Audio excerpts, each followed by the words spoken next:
Hey, welcome back to another episode of E-commerce on Tap, brought to you by Sourcify and Isba. I'm your host, Nathan Resnick, joined by my co-host, Aaron Alpeter. Aaron, give us a quick rundown for those that are listening for the first time, what E-commerce on Tap is.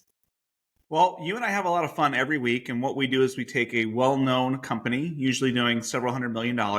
We tell their founding story, reverse engineer their supply chain, and then talk about their exit potential. So today we're talking about Lovevery, but before we dive into Lovevery, which is a really cool children toy company, let's talk kind of about tidbits that we saw this week. What caught your eye this week? Yeah, so there were two things. The first one is that New York City is building a new port in Brooklyn, kind of between the Brooklyn Bridge and Red Hook. This is a kind of an area that has been underdeveloped. It's far away from public transit, and it's interesting that they are basically turning it over to the city. They're going to build this port, and it's just a growing infrastructure there. And the second thing is, I don't know if you saw this, but Hims and Hers, the startup, they're launching a basically lower cost version of Ozempic, the weight loss drug, at only $199 a month, and I think that's like 5x cheaper than what people were getting Ozempic at before. And so their stock is up enormously, just as people are really excited about this potential of a more affordable weight loss drug, which seems to be working pretty well. Yeah, do you know, was it like the exact same formula as Ozempic, or it's something similar? Because from my understanding, like Hims and Hers basically takes drugs that used to be patented and then kind of white labels them once their patent expires to bring them to the mass market. I mean, I think that's really kind of how they started with their ED medicine and then their hair loss medicine and a few other drugs that they've now really brought to the widespread market. So I'm just kind of curious, do you know like the exact formula, or is it like a bit different? Yeah, it's a good question. So Ozempic, for those of you who don't know, it was created by Novo Nordisk, the insulin company. And they created something called GLDs, which was basically something that helps block appetite and gets it to the point where you aren't as hungry. And my understanding is that they haven't ripped off that formula, but they are using something with a GLD that is a derivative of Ozempic. And so people are calling it Ozempic. They're probably going to get some polite letters from lawyers saying stop calling it this, because it is a trademark term. But they're using basically a compound that's similar to Ozempic that they feel has a similar output or outcome as Ozempic itself. Got it. Yeah, I mean, I can imagine their stock must be up with that news. It's crazy, the growth of that drug. I mean, it's insane. What caught my eye is based on an SEC filing where Chamberlain Coffee, which is another creator-led coffee brand, and for me, I love these creator-led brands. I think they're amazing and a great growth avenue. I think there's been some that have been mismanaged, but obviously a lot that have hit home runs. So Chamberlain Coffee secured $4.6 million in fresh equity. And they're planning on raising a total of $7 million. So, I think these brands are hard to grow in some sense because it's always a balance of cash flow, right? And especially if you hit a huge, strong growth kick, it's going to be hard to manage your cash flow with that growth. So I think that's why they're going to raise some equity here. So just, continue to grow, which is awesome to see. But, I think it's always interesting to see the conversions of creators in commerce. And I think that's going to continue to become top of mind for a lot of people. But let's dive into Lovevery. So do you want to kind of, I guess, start? I'm curious. I mean, what do you remember playing with, like from a toy perspective, when you were a kid or when you were young? What kind of toy was your favorite? Yeah, well, I'd have to say like my first thing that came to mind was my Game Boy, like my pocket Game Boy. Loved me some Pokemon and other stuff. And I used to, this is bad, but I used to take it to church and I'd have like a scripture case. And I would sit in the back and I would play Game Boy instead of looking at my scriptures or whatever. But that was kind of a fun thing that I would do. But that was like the first thing that came to mind for me. What about you? Yeah, for me, it was Legos. I mean, I think it's a classic, toy, if you will. But I was just like so into building with Legos and building, I don't even remember what, but different, buildings and vehicles and just everything with Legos. I think I was obsessed with Legos and bought, probably the Star Wars kit and all those other Lego kits. And what's crazy about Legos is it's still like popular today. I think it's like one of those toys that like has lasted over time and I think continues to do well as a company. So pretty neat. Whereas like, Have you ever been to Lego World? I haven't. I mean, don't have kids yet, so probably one day I will be going there, but not yet. I took my kids a couple months ago, and it was pretty remarkable. It was like an indoor theme park, all Lego themed, and it was actually pretty cool. And they had some rides and they had some activities that were more than I expected, to be honest. But yeah, Lego's an interesting company. Yeah, it's cool. Well, let's dive into Lovevery. I mean, you've been a customer for 7 years, is that right? Kind of give us a rundown of Lovevery, what the company is, and why, and kind of how you came across Lovevery and been a longtime customer. I'll say that I didn't know that we were a customer. My wife has been a customer. And so I was looking through our toys. I'm like, why do we have literally everything that they've made? But Love Every is a company that focuses on stage based play essentials for children. And they make toys, and they also have developmental content that goes along with those toys. So, kind of a way to teach parents how to play with their kids and whatnot. And they were very very big into this education approach to different things, and it's all about psychology and neuroscience, and there's a lot of science, just research that went into why the toys are the toys themselves. And the focus of the company is on the first 5 years, the first 1,000 days of life. And I've got almost 7-year old, a 4-year old, and a 1-year old, and just the amount of growth that I can see in each of them is pretty remarkable. I mean, my youngest is just now kind of learning to walk. She's babbling. Where she's got a bit of an attitude, which is she takes after her mother. So that's like there's a lot of stuff that's going on there. I look at my 4-year old. He's just a lot of fun and just really is learning and testing things and figuring things out. And then my oldest is just an absolute sparkler. I mean, she just has she's so smart. She's sarcastic. She jokes around me all the time. She's just really one of my good friends. And so when we were researching for this, it was very much of a personal piece of let's look at what's going on in the company, but then how has this interacted with my family and kind of my experience? Yeah, that's cool. That's really interesting to hear. And I think, so their founding story, Love Every, was founded in 2015 by Jessica Rolfe and Rod Morris. They had known each other for about 20 years before teaming up, as Rod is married to Jessica's good friend. So that's how they know each other. Rod Morris, quick founder background story here, but he got his BA in philosophy and BBA in management information systems from UT Austin.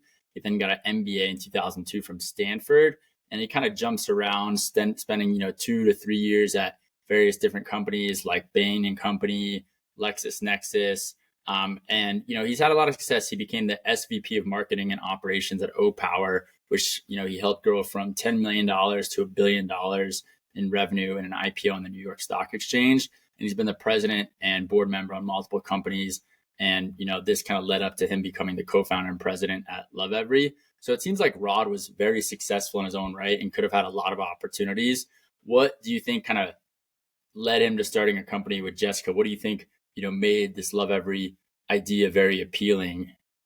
Yeah, it's a good question. I mean, he talked about how he could go be a CEO somewhere, or he could take another high paying job in another company. But for him, he felt like he was missing that founder experience, that founder accolade. And, having done this a couple of times, I'm sure you can relate. There is a big difference in coming in and just creating something and figuring things out, and just the amount of learning and the amount of stress that you go through is pretty enormous. And so I think that there's an element where it seems, at least from what I read about Rod, is he was looking for that developmental experience that only comes from starting a company and being in those throes to figure out, okay, I'm a sales and marketing guy, but now I have to think about cybersecurity. Now I have to think about tech. Now I have to think about supply chain, all these other aspects that you normally wouldn't get exposure to if you're a specialist at a big company. Yeah, it's interesting. And I mean, Jessica had a ton of success in her own right too. So she was born in Minnesota, grew up in a great household, family, really spent time maximizing time with them while they were young. And she describes herself as warming and caring, even though she's very competitive. So she went to Cornell, got a bachelor's in anthropology in '97, and then an MBA in 2004. So she spent some time working at Whole Foods post MBA, but she had a huge success even before starting Lovevery with Happy Family, which is an organic baby food brand. Are you familiar with Happy Family, Aaron? I wasn't until after this episode, but it's a pretty remarkable company. I mean, they basically saw this gap in the market where there weren't really kind of clean choices or organic choices out there, and so they built this company, which it's interesting that the two founders didn't have kids themselves, but they decided this was the market they were going to go after. But they built this company that did really, really well. And I guess I'm just curious for you, does it seem a little bit odd that one, two founders would go after something that they have no experience in, and two, that they were successful? Yeah, I mean, that's extremely challenging to accomplish. So I think it speaks of just who, Jessica is, and how she is able to bring ideas to life and execute. My guess is she probably saw some gaps in the market working at Whole Foods. Maybe she was browsing different aisles or seeing sell-through rates or whatever it may be, and saw that there was a gap in organic baby food, and that's what she went after. So yeah, it's pretty incredible story. They basically built Happy Family to become acquired by Danone, which was an estimated exit of like 250 to $300 million. So they were at $63 million in annual revenue when they sold. So incredible story. I mean, they sold in 2013, and it was just awesome to see her have this success before even starting Lovevery. So it's pretty incredible to see the story, and yeah, Happy Family and another huge success that she's had. Yeah, one of the things that was interesting, I don't know if you saw this in research as well, but she talked about how when they sold Lovevery, despite it being a great financial outcome for herself, it was really difficult. It was something that she wasn't entirely happy at that space, and then talked specifically about how difficult it was with her co-founder, and together they had built something that was really great. But she's been very open since then about how, as the business was growing, she was hoping that she would get more recognition as a partner. She was kind of the COO person who was behind the scenes, keeping all the trains running on time, whereas the other founder was more upfront, dealing with investors, being the face of the company, things like that. And Jessica kind of recognized about herself that that was something that she was longing for. And when they sold the company, she had a 3-year earnout with Danone, and so she talked about how difficult it was to know that that recognition probably wasn't going to come now because they had new overlords. But then also just this idea that as the team was growing and scaling, her job was to integrate that company, and she became redundant. Right? She didn't feel like she was adding a whole lot of value, but she still had to be stuck there contractually because of the earnout. And so it was just really this interesting backdrop where she has this time of reflection. It doesn't seem like she's quite scratched that founder itch that she had, despite having a great exit. And the result of this boredom and kind of the slow self-esteem was the idea for Lovevery. And before we kind of dive into that, I'd love to kind of get your perspective on what is it about some founders that when they have an exit, they want to retire versus others, barely celebrate for 30 minutes before they want to jump back into the fire. Yeah, it's a good question. I mean, I think partially, number one that comes to mind is identity, right? You identify as a founder, you identify with the company that you founded. And so I think there's, this hard balance when you sell your company of, still being a founder and wanting to get back in the ring, right? Some people might do it because they have a chip on the shoulder. Some people might do it because it's, really their identity. And some people might do it because they're bored and they just want to take another swing at bat, right? But I think for Jessica, she obviously had incredible success early in her career, and I think just kind of meeting Rod and starting and seeing this gap in the market, probably similar to what she saw in Happy Family, led her to jump back in the ring and go down this founder journey. That's great. Yeah, so kind of post Happy Family, she was trying to keep busy. But in 2015, she starts Lovevery with Rod. In 2017, she helps co-found what she calls the Climate Collaborative, which is really meant to focus on sustainability in business. In 2020, she's listed as in Entrepreneur magazine as one of the 100 most powerful women. And in 2021, she's named the Cornell Entrepreneur of the Year. And so she's had a lot of accolades, not only as a first-time founder, but as a second-time founder, and then just an impact in the broader ecosystem. Yeah, I mean, it's pretty incredible. I mean, she's accomplished so much. Let's dive into, I guess the company history, right? So Jessica became a first-time mother. She found that she was comfortable with what her kids, were eating, but she was not confident in how her kids were developing. And so I think this kind of goes to show where that disconnect lied and where kind of the spark of inspiration lies for Lovevery. And she also read a lot of white papers and did a lot of research about, how kids develop and how their toys reflect their development. And so at first I began exploring the chance of offering like a digital app, but I think Jessica's idea of like selling kits soon took over that. I think partially because like, a lot of parents, they see how attached kids are with screens today. And I think where Lovevery stands out is it's, completely off screen, right? It's not related to an app, which I think is amazing, especially seeing how much time kids spend on screen. And so I think it's a interesting spin on the market where a lot of people are trying to take a digital first approach. They were like, let's create, more actual games and ways to develop those games in the real world. Yeah, and to be clear, they still have a very robust digital strategy. I mean, they have a podcast. I think they do have an app that or literature that helps supplement the products, but it's done in such a way that it's like, hey, we're going to teach you how to play with your kid with this kit. Here's why we included the stuff that we included. Here's what they're learning. What you should be looking for, as opposed to, hey, here's a shiny character that will keep your kid entertained, for the next hour. Yeah, and I think so. They spent a lot of time in research and development. So they spent, basically a year following 28 families across the country from various economic statuses, gave them prototypes, saw how their, kids interacted with these toys, and they studied their child's development. So they went to their houses. They were really doing a lot of product research before just, saying, hey, we're going to launch this, right? And I think Jessica learned that from the struggle that her previous company found, trying to get to product market fit. So the idea evolved, and they thought that the parents would want more wholesome games from that initial idea, but they decided that their product would be twofold. So number one, for kids to have good development experiences, and number two, to help guide parents understand and take advantage of those kind of potentials where their kids may be facing challenges or the ability to grow more through the use of Lovevery's toys. How long did it take them between when they first had the idea to when they launched? It's about 2 years. So they were Wow. definitely in like research and development for quite some time. And it sounds like they spent a lot of time with families and kids to understand like, hey, what should we launch with? What, kind of toys are really going to have an impact at this stage in a kid's development. I mean, 2 years feels kind of long for a toy company or even an app.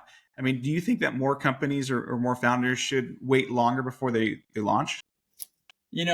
It's a good question. I think in that 2 years, they were probably testing and iterating a lot on the product. So they're trying to understand, what really resonates here. I think they had a strong feeling that there was a gap in this market that they wanted to go after, but they weren't quite sure how that would evolve, right? So I think they found their problem set, but they spent a lot of time kind of evolving around the idea that would solve that problem for parents and for kids.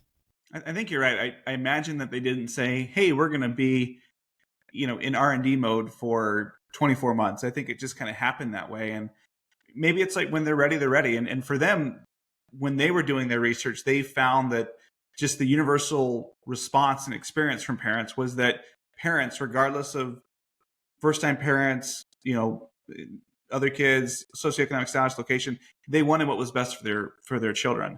And so just these products that they were coming up with, which were fairly simple. I mean, some of them there's like a clear tube for kids to put stuff in, or two balls that were weighted differently that let them kind of think about. That sort of stuff was really starting to resonate with them, and it felt like it was the beginning of something very interesting. Yeah, and I think the universal experience is that parents want the best for their children, right? I think that's universal across the world, really. And I think what set their toys apart was that they provided detailed guides and activities to encourage parents to take more of an active role in their child's learning process. So I don't know. I mean, how different is that from other toys on the market today, right? I mean, if we talk about your Game Boy or my Legos, I mean, that was kind of more of an individualized experience for both of us. We weren't really involving our parents. And so I guess it is kind of interesting to see that Lovevery kind of took this approach of trying to integrate, parents into a learning experience for their children. Yeah, I think you're absolutely right. Right, wrong, or indifferent, I think a lot of the toys that we had when we were growing up were there to occupy our time, right? They were there to distract us from other things so that our parents or caregivers could do whatever else they need to do, right? And I think that where things have shifted as our generation is starting to have kids is, one, time is a very precious commodity. I don't have a whole lot of time with my kids. Even though I work at home and I see them throughout the day, I don't have 10 hours a day where I can hang out with them. And so being able to be very intentional about the time that I'm spending with them is really important to me. And I think that what Lovevery and other companies have touched on is that this idea of, when we first had our first daughter, I didn't really know how to play with her, right? Like, it seems like a silly thing, but if she's an infant, you play with her different than if she's walking around than if she's talking. And what they had done is they said, okay, we're going to find toys that will occupy them and will keep their attention for half an hour, 45 minutes that are good for their brain structure. But we're also going to show you how to play with them, like what to expect back for them. And, it was kind of a how-to parent guide, effectively, is what these Lovevery modules and kits became. Yeah, and they were very data driven, right? So they report having an NPS score of 77, which is quite high. They, have a subscription which helps them, gain a lot of insights, but also, increase retention. And they have like a special metrics dashboard to kind of help them track, their products and how that's progressing. But my favorite quote out of all this research into their, products is Jessica says, "Don't let customers become numbers," right? Because so many people just look at the data and don't even realize, really it's just, you're talking about your customers here, right? So I think that's super important.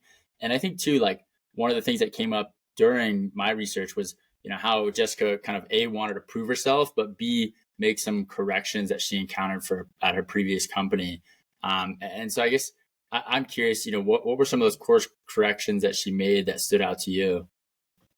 Well, I think there's a lot, and I guess as you're saying that, I just want to reflect on kind of because I think I've done that as well. As I've gone from one company to another company and now started a couple.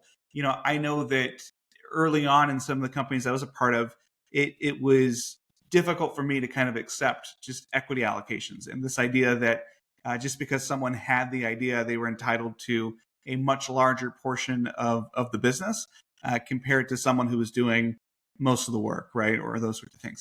And so that's something that, I've been imperfect in how I've implemented at the different companies I've been trying to do, but I've always kind of taken this egalitarian approach to the companies that we start and trying to find ways that can reward people, can give them a stake of ownership or percent of revenue, things like that make sense. And so, some of the course corrections that she looked at is she, had a situation in Happy Family where the two co-founders had a 49 to 51 split on an equity perspective. Jessica was the 49.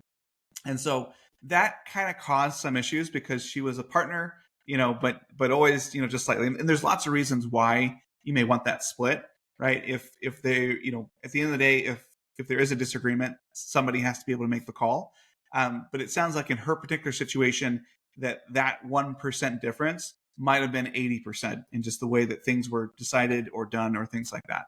And so one of the things that she had decided to do from the get-go was to say, hey, Rod, you and I are going to have a 50-50 split no matter what. And I'm sure she could have negotiated for more. He could have negotiated for more, but they just said, hey, it's just really important to us that if we do this, we're doing it together, completely together. And so she's really looked at, how that partnership piece was a really important part for what she was doing. Yeah. It's curious to see how she reflected on her past experience and decided to go with a 50-50 partnership. I feel like I've seen that work, good and bad for founders, just depending on the founder dynamic. But, in this case, she believes securing this partnership, this equal partnership, was key. And Jessica would now be like the vision keeper for her company. And kind of in her prior experience as a founder, she was like the doer, right? So she was, as you described, the one actually, doing all the work, whereas, her co-founder in her previous company was more so the one setting the vision. And so she wanted this company to last for multiple generations. They didn't go out, starting Lovevery to just sell it quickly. They really want this to be a lasting company. And as we'll dive into, their growth and their exit potentials, I think she's done a great job building this to last multiple generations. And she wants her company to grow steadily, not rushing things, right? I think a lot of times we get in this startup mentality of grow at all costs, and Lovevery's definitely taken a different approach. And I think, talking about Legos and my favorite toy, growing up, it's, they mentioned how they want a company to, reflect and look like Legos from a strategy perspective. And Rod then talks about three growth levers, right? So he talks about number one, extending the life of their services for families to, evolve for later years as well. Two, adding more support for parents by growing their kind of digital products as well to support parents. And three, taking this market around the world. So, we'll dive into how they've, expanded outside of America as well. But, what is their fundamental business model today, right? For those that haven't, been a Lovevery customer before. Yeah, I would guess that the majority of their revenue is coming from subscription. They do offer some one-off D2C purchases, but to get the core experience and the core products, you have to sign up for a subscription. And, there's a lot of reasons to do this from a business perspective as well as a developmental point of view. So, Rod's looking at this and saying, okay, we need to make sure we have recurring revenue. It's really hard to start a toy company, right? Because it's possible to have a product, but not a business. And so they need to come up with something that is going to be bringing people back over and over again, and to make that easy. And this is one of the areas where a subscription does make a lot of sense. And so they kind of built this in from the get-go. But the play kits, which are the subscriptions, basically the way it works is you get a kit every 2 to 3 months for $40 a month up to $120 a month. And these kits are adapted to the age of the kid. So if I bring home a newborn, I'm going to get a kit that is really for the first couple months and what that child needs at that point in time, what they're going to be interested in. I'm not going to give them a Game Boy, not that they have Game Boys, but I'm not going to give them a Game Boy when they're an infant. That just doesn't make sense. And they also give you the ability where if your kid appears to be developing faster or slower, your app can toggle how quickly those subsequent kits come through.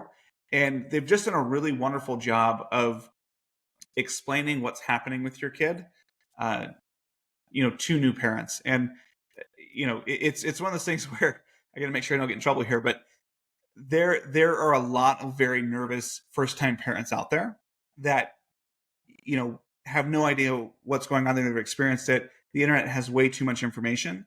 And so it's one of these things where, my wife and I actually had to talk about and say, okay, who's going to do the research on this? Because if we both do research, we're going to end up finding conflicting information and we're going to fight about that sort of thing. And so I said, look, you're going to own that part of it. And whatever you say we're going to do, we do. And I think generally the policy of whatever my wife says we do has been one that served me well in many aspects of my life, not just the toy part.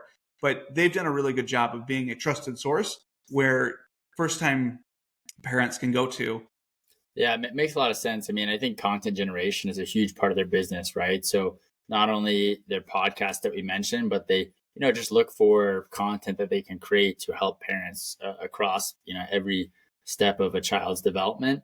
And I think it's reflected in kind of their team makeup, because if you look at their, LinkedIn, about 70% of their employees are tied to like software development. So they try to leverage data and kind of link that process of development to content.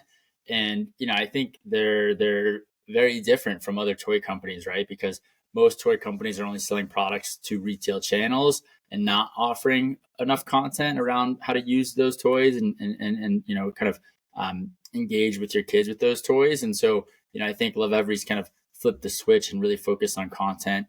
So they are, selling in Target for regular brick and mortar retail, but they add content, to their offering at Target and have a better value prop than a lot of toys in there. And so I think there's a huge market separator for them. I'm curious, I mean, what else, do you think makes their product so different? I mean, I think you really nailed it. It's this analog sort of product, right? So they're typically wood. They have a similar aesthetic all the way through. You've got the digital products that go with it. And I think it's the science-based research to say, this is the toy that your kid needs right now because they're learning this thing, as opposed to, hey, this thing lights up and is flashy and you like it, so maybe they'll like it too. Yeah, let's talk too, because let's talk about the company milestones, kind of the financial positioning, right? Because Jessica's a second-time founder. Her first company has exited for $250 to $300 million. And she describes having a challenging time, convincing VCs to invest in Lovevery. I mean, I'm curious. I mean, most, investors, you think about second time founder that's had a multi-$100 million exit, would write that check. But I think because it's a toy company, in my mind, a lot of VCs probably resisted of saying, well, what toy companies are there that have, really made money and lasted a long time, right? There's not too many successful stories like this. Yeah. Well, I think this also played into, some of her insecurities. And just because you worked at a big company that was successful doesn't mean that you were the driving force behind it. And I think that was probably some of the questions that the investors were looking at to say, we didn't really see you up front, in these pitches, and we didn't know how involved you were in running the business. We know that you were taking care of the day to day, but was Happy Family a fluke, or is this something that you're going to be able to repeat? And so I think that that's something that every investor has to decide for themselves.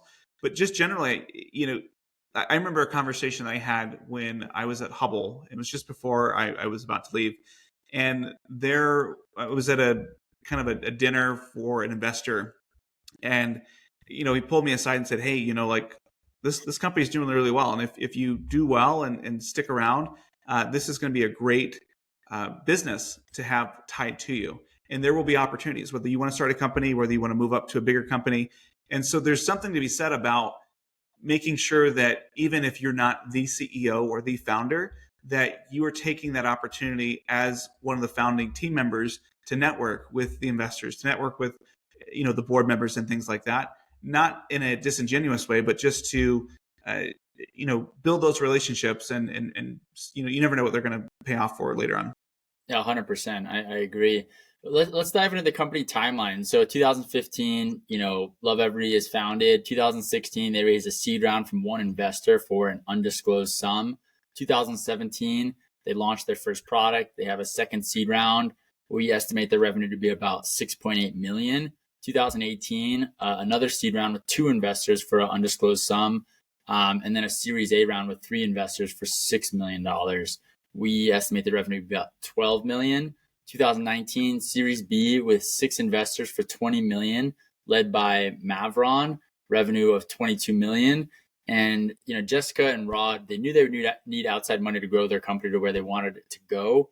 So I think having outside investors was not only a money thing, but a way to be strategic and kind of, just make sure they're on the path to where they want Lovevery to go. And I think Jessica was shocked to have people that knew her saying no to her proposal at this point in time. But 2020, they continue to grow. They do 76 million in revenue. And this number was hugely influenced by COVID, with parents having their kids 24/7, trying to find ways to, play with them. And it was a great opportunity to grow awareness for Lovevery. 2021 Series C round with 7 investors for $100 million, led by TCG, the Churning Group. They launched their online courses for parents that want to learn how to better play and use Lovevery products, and they do an estimated over $100 million in revenue. 2022, their equity and inclusion book subscription launched, and they kind of co-created this with their customers, which was really cool. And they're estimated to do $150 million in revenue. 2023, over $200 million in revenue. And now their investors include Google Ventures and the Chan Zuckerberg Initiative. So pretty incredible growth right there. I mean, COVID was obviously a huge year for them. What stands out to you in this timeline?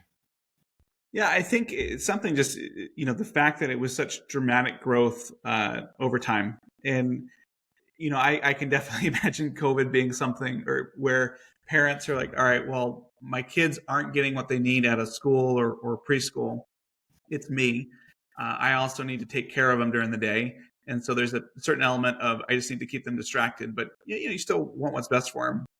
And so I think that they played that so well, and just being able to talk to parents and help them get through that difficulty that was there. Yeah, it's pretty amazing. Do you want to do a deep dive on their supply chain? I mean, you've been getting their products for 7 years, so let's get some unique insights here. Yeah, so I'll just start with their products. And so again, these are analog toys that look to keep kids' attention. And their focus is on using high quality, sustainable materials where they can find them. And they want to appeal to an environmentally conscious parent. So that comes in some of the materials that they're choosing. They use organic cotton where they have it. They use sustainably harvested wood and non-toxic paint, and just really on trend with a lot of the other toy companies that are trying to have more eco-friendly toys. Toys are actually pretty difficult as well from a sustainability perspective, because this is something that, even though you didn't intend to, kids are going to put it in their mouths, and so it's really important that you have uh, non-toxic paints and colors and things like that. Um, some other things that are interesting is just from their engineering perspective is they're always working to right size the packaging, and they want to make sure that they keep things as tight as possible. And that only has a huge cost impact where you're avoiding the dim weight, and it's just more compact that way. But it also lowers the carbon and things like that. And then they also do like carbon offsets and energy offsets for any energy they incur.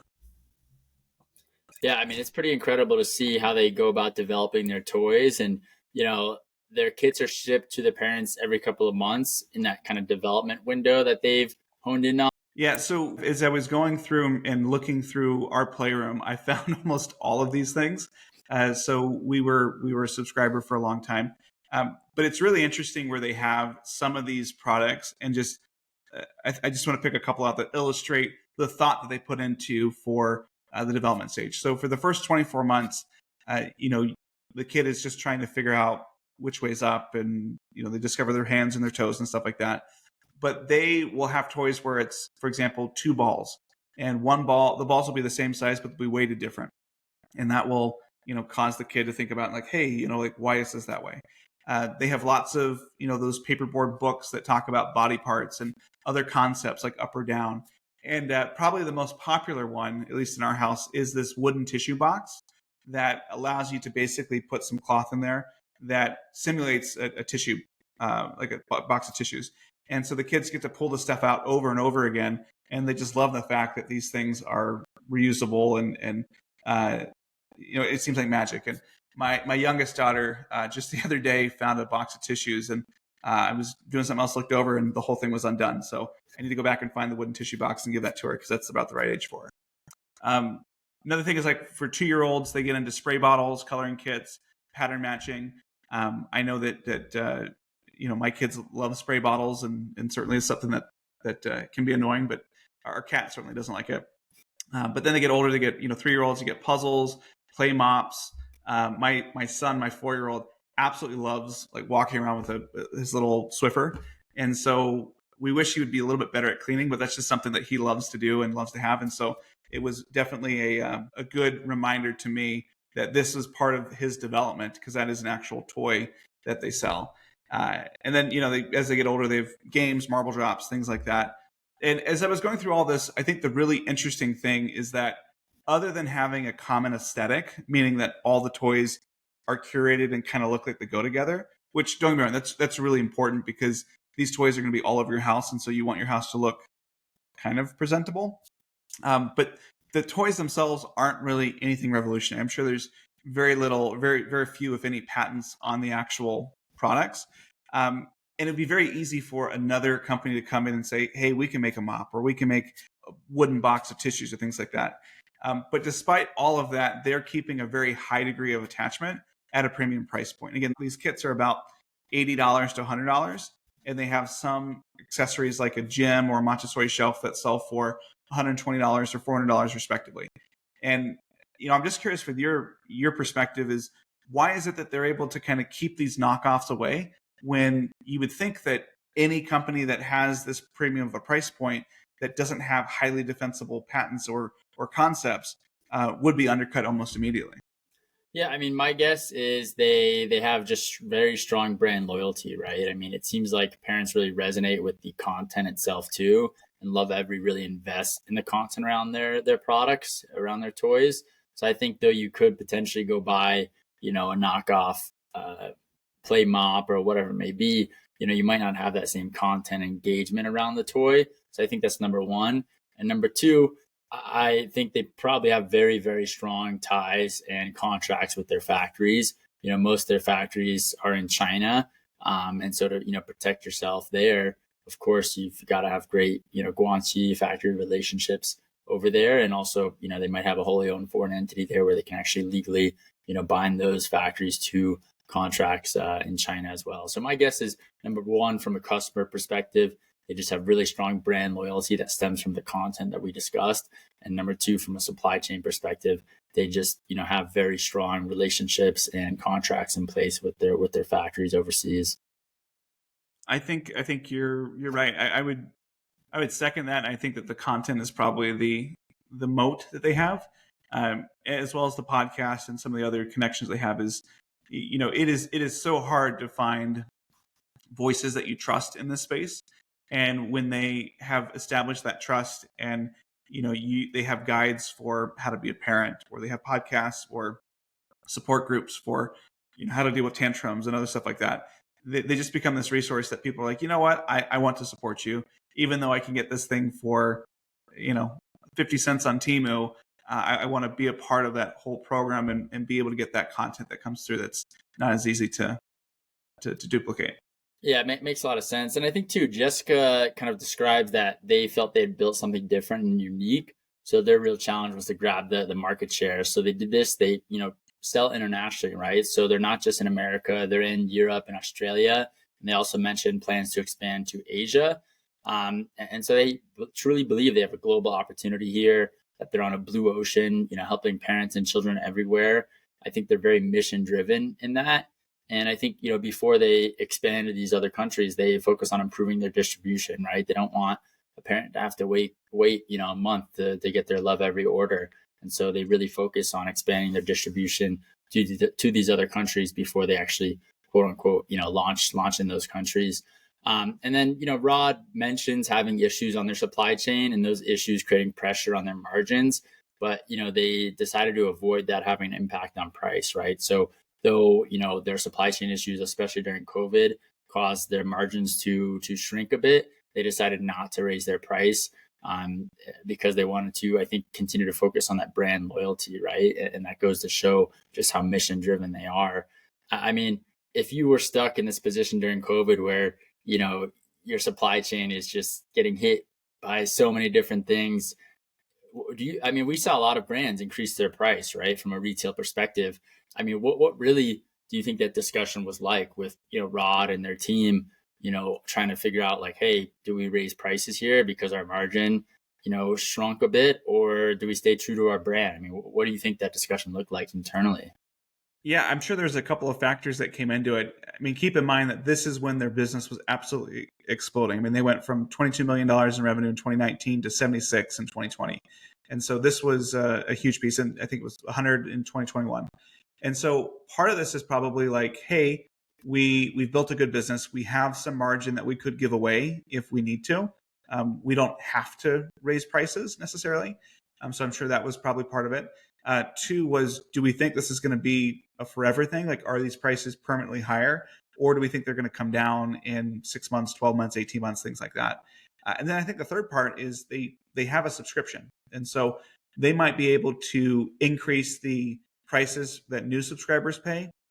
But in reality, it's kind of difficult if someone had signed up for an $80 a month subscription and you say, oh, guess what? It's now going to be 95.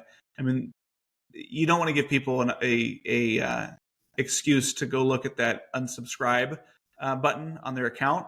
And so I'm sure there's part of this is just like, okay, we've kind of locked into this price, we've locked into these margins. Can we run through it versus needing to tap them on the shoulder and make them really question if this is worth an extra $5, $10, $15 a month? Totally. What do their exit opportunities or exit strategy look like? Yeah, it's interesting. So the company has come out publicly and said that they're not looking for an acquisition. And Rod has even stated that you don't build a world-class business if you're looking for an acquisition. He talks about how it's a different mentality. We want to build a business that's going to be around for 100 years. And I think that can be true. But as I dig in, things are a little bit different. So the biggest comparable exit that I would point to is Melissa and Doug, which is probably a company that you haven't heard of, but they're the other half of what our Playroom is made up of. They were acquired in October of 2023 by Spin Master. And Spin Master owns assets like Paw Patrol and Rubik's Cube and things like that. Well, Melissa and Doug launched in 1990, and they, similar to Lovevery, they focused on making wooden developmental toys. And so they are just beautifully crafted, very aesthetically pleasing analog toys. And they were doing about $489 million in fiscal 22, and they sold for $950 million in 2023 for roughly 2x the revenue. And the deal was financed, $450 million in cash, $500 in debt, and then there's about $150 million that was set aside for a potential earnout based on how they do through 2025. So in theory, it could be a $1.1 billion acquisition. So this would suggest that if Lovevery were to be acquired, they'd have to sell for about $400 million if they're doing about $200 million right now. Well, in 2021, they raised $100 million at an $800 million valuation. And so the fact that they're not looking for an acquisition could be because the last money that they brought in was at roughly double the valuation that they would hope to be able to exit at, just based on comparable revenue multiples. And so I wonder for you, like, do you think that they're kind of stuck because of their previous valuations, or is this something that they truly are thinking like, no, we don't want to be acquired?